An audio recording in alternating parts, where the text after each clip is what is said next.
We are reading Getting to Know the World's Greatest Artists, written and illustrated by Mike Venezia. Faith Ringgold.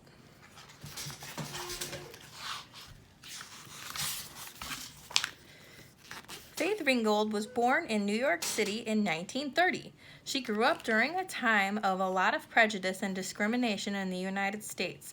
When she became a professional artist, Faith fought hard to make sure that African American artists received the attention and respect they deserved.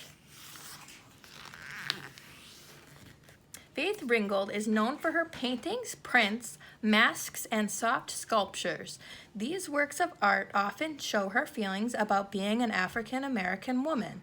Faith's most famous works are her story quilts. Faith makes the quilts by sewing together painted canvas and quilting fabric. Then she adds handwritten stories. With Faith's story quilts, you get to see great pictures and read about them at the same time.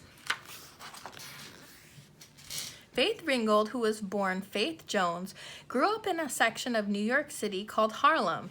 In the early 1900s, thousands of African Americans from southern states had moved to Harlem to find jobs and a better life.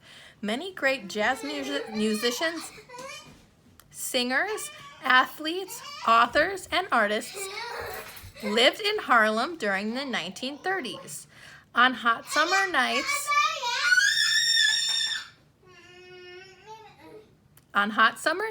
Faith's family and neighbors would go up to the roof of their apartment building to cool off. Because the roof was covered with tar paper, everyone called it Tar Beach.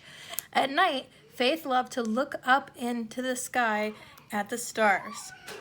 She would see her favorite bridge, the George Washington Bridge, all lit up. One of Faith's most famous story quilts is about the magic she felt on those hot summer evenings. Storytelling was always an important part of Faith's life.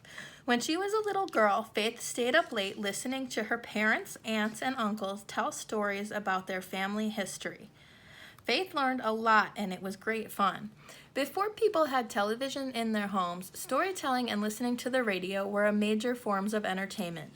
Faith and her brothers and sister loved listening to radio shows. They let their imaginations run wild. When Faith was really little, she thought people were inside the radio talking through the speaker.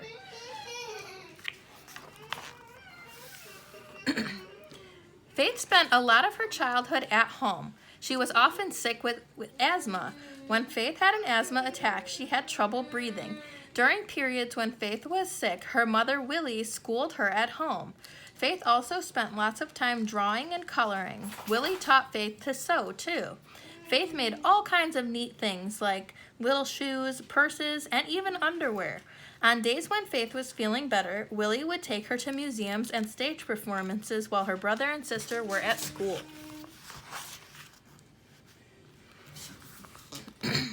As an adult, Faith said she didn't remember much about her early school years. She would never forget the lively jazz shows she saw at a theater as a child. However, jazz is an exciting style of music that originated by African Americans. Faith thought the lively shows she saw were art, even more than paintings and sculpture were.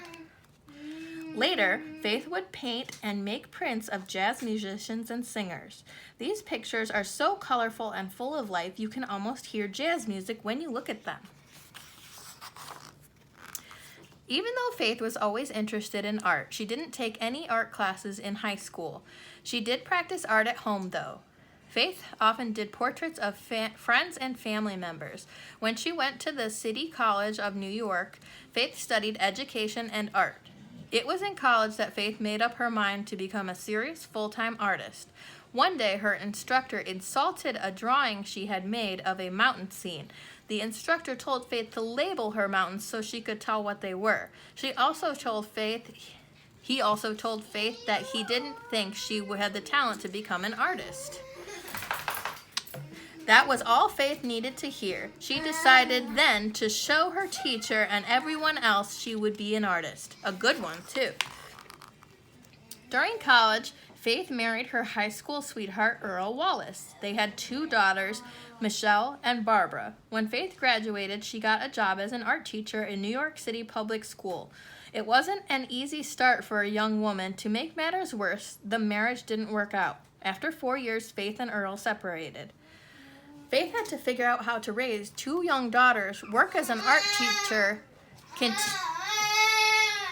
continue her education, and find a way to become a full-time artist. Fortunately, Faith got a lot of help from her mom.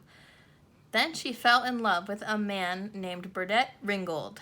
Faith and Burdett got married in 1962.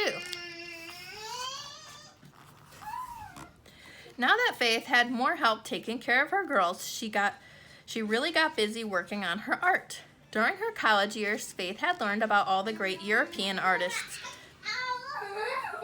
Faith studied and copied the works of Vincent van Gogh, Pablo Picasso, and Leonardo da Vinci. Faith's first paintings were influenced by old master artists. Even though Faith appreciated and learned important lessons from European art, it really didn't seem to have much to do with her own life experiences. Faith started doing paintings that were more meaningful to her. They were about things she saw going on in the United States at the moment, things that African Americans were experiencing, especially African American women. Faith took what she had learned in school and combined it with discoveries she had made about African art. Faith studied and copied patterns, shapes, rhythms, and colors used in African art. She also became inspired by great African artists like Jacob Lawrence. She began to add these ideas to her paintings. Faith was beginning to feel good about her art discoveries. Now she had to find a way to get her paintings noticed more. In the 1960s, people who owned galleries or ran art museums didn't think anyone cared about artwork done by Black women. Faith definitely didn't agree. She began showing her work to art dealers all over New York City. She even helped organize protests in front of New York City art museums when they ignored Black artists. The protests helped get museum people interested in African American artists. Over time, Faith Ringgold and her work began to get noticed too. By 1973, Faith was selling enough paintings to be able to follow her dream of becoming a full-time artist. Faith discovered something while on a trip to Europe that made it easier for her to show her work around. She saw an exhibition of ancient paintings from Tibet that were framed in cloth. These Tibetan cloth frames were called tankas.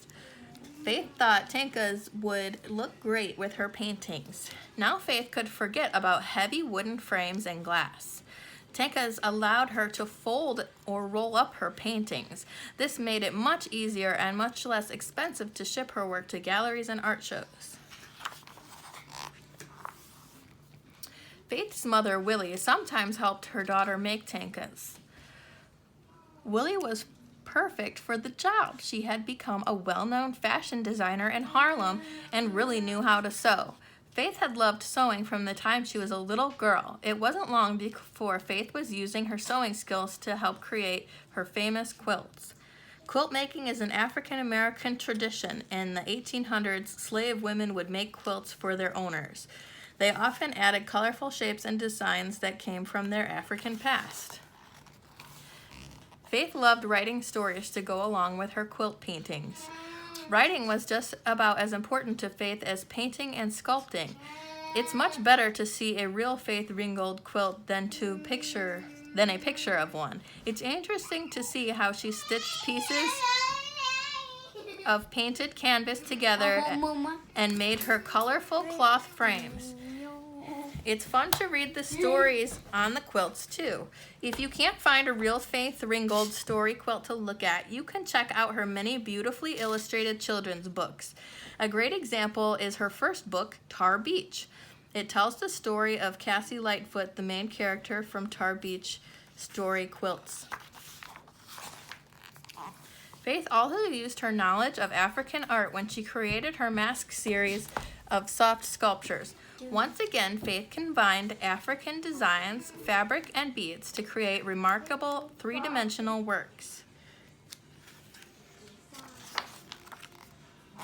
Faith Ringgold has worked hard to make her dream of becoming a full-time artist come true. Today, her artwork can be seen in museums and on the walls of public buildings all over the United States. Faith has proven in her own life that if someone really, really wants to do something, they can. She believes that just like Cassie Lightfoot, the little girl in the Tar Beach story, anyone can fly.